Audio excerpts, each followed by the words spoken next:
आज होतं वसुबारस. वसुबारसपासून आपल्याकडे दिवाळीची सुरुवात होते. आजपासून दीदीच्या स्कूलला पण सुट्ट्या लागल्या होत्या.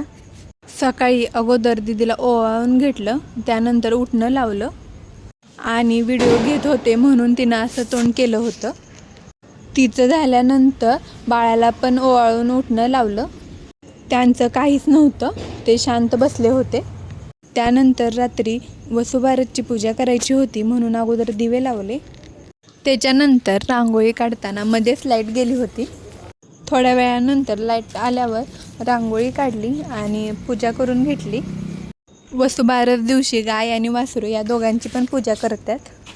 पूजा करून झाल्यावर नैवेद्य दाखवला. त्याच्यानंतर बाहेर आलो दीदीला फुलभाज्या आणि फटाके वाजवायचे होते म्हणून. आणि तिला खूप दिवसापासून आतुरता लागली होती की फटाके कधी वाजवायचे. आज फायनली तिने वाजवायला सुरुवात केली.